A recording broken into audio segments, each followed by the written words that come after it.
پرانے زمانے میں مدین نامی ایک بڑا پر رونق شہر تھا۔ وہاں کے لوگ خوب مالدار تھے۔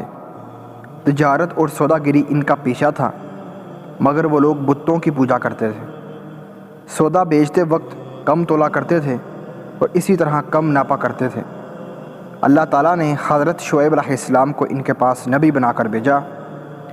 حضرت شعیب علیہ السلام نے بڑی نرمی، عاجزی اور پیار سے ان لوگوں سے کہنا شروع کیا، اے لوگو، تم صرف ایک اللہ کی عبادت کیا کرو، ناپ تول پوری دیا کرو، لوگوں کو ان کی چیزیں کم تول کر نہ دیا کرو، زمین میں فساد نہ پھیلایا کرو، اور تم سڑکوں پر اس غرض سے مت بیٹھو کہ اللہ تعالیٰ پر ایمان لانے والوں کو دھمکیاں دو اور اللہ کی راہ سے روکو، اور اس میں کجی کی تلاش میں لگے رہو۔ تم کتنے تھوڑے تھے، اللہ نے تم پر مہربانی کی، تم کو اولاد دی اور تم بہت ہو گئے۔ دیکھو، فساد کا نتیجہ ہمیشہ برا ہوتا ہے۔ اگر تم مجھے جھوٹا خیال کرتے ہو اور دوسرے لوگوں کو میرے سچے ہونے کا پورا یقین ہے تو صبر کرو، یہاں تک کہ اللہ ہمارے اور تمہارے درمیان فیصلہ کر دے گا۔ قوم کے دولت مند رئیس لوگ اس بار کی نصیحت کو برداشت نہ کر سکے اور انہوں نے کہا، یہ کس طرح ہو سکتا ہے کہ ہم ان کو چھوڑ دیں جنہیں ہمارے باپ دادا پوجا کرتے تھے؟ مال ہمارا اپنا ہے اور اس کو ہم جس طرح چاہتے ہیں خرچ نہ کریں، اور وہ بھی صرف آپ کے کہنے پر، اور آپ ایسے سچے نیک کہاں سے بن گئے؟ کیا آپ کی نماز ایسی ہی باتوں کا حکم دیتی ہے؟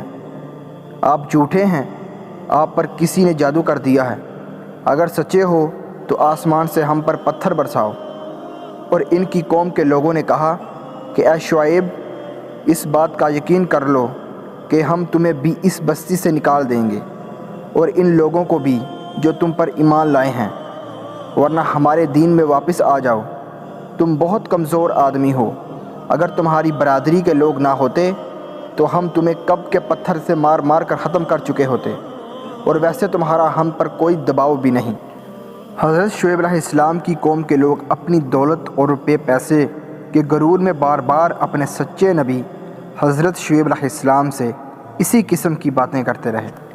حضرت شعیب علیہ السلام فرماتے ہیں، اللہ تعالیٰ نے مجھے سیدھا رستہ بتایا ہے اور اپنی مہربانی سے مجھے حلال روزی بخشتا ہے۔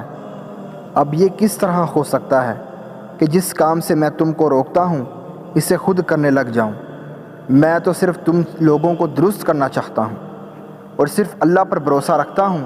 تم لوگ میری ضد میں آ کر ایسا گناہ نہ کر بیٹھنا کہ تم پر عذاب اتر آئے جیسا کہ تم سے پہلے لوگوں پر آ چکا ہے، بلکہ تم اپنے گناہوں کی معافی مانگو اور آگے کے لیے اس کے حضور میں توبہ کرو۔ تم نے اللہ کو بالکل بھلا دیا ہے۔ کیا تم میری برادری سے زیادہ ڈرتے ہو اور اللہ کا خوف تمہارے دلوں سے اٹھ گیا ہے؟ میں نے اپنا فرض ادا کر دیا۔ اگر تم نہیں جانتے تو چند روز کے بعد تمہیں معلوم ہو جائے گا کہ جھوٹا کون ہے اور کس پر اللہ کا عذاب اترتا ہے۔ آخر اللہ کا عذاب آ گیا۔ شعیب علیہ السلام اور ایمان والے تو بچ گئے، اور جو لوگ اللہ کی نافرمانی کرتے تھے وہ اپنے گھروں میں بیٹھے رہ گئے اور ایسے برباد ہوئے کہ گویا ان مکانوں میں کبھی بسے ہی نہ تھے۔ بس اللہ تعالیٰ کے سوا دوسرے کی عبادت کرنا، اللہ تعالیٰ کو بھول جانا اور غیروں کو یاد کرنا، رسول پاک صلی اللہ علیہ وآلہ وسلم کی باتیں نہ ماننا، دل کی خواہشات کو پورا کرنا، کم تولنا، کم ناپنا، امن و امان کے بعد زمین پر فساد مچانا، روپے کا غرور، دولت کا گھمنڈ، اللہ کو بے حد ناپسند ہے۔ جو لوگ ایسا کرتے ہیں اور توبہ نہیں کرتے، صحیح راہ اختیار نہیں کرتے، آخرکار ایک دن ضرور سزا پائیں گے اور نقصان اٹھائیں گے۔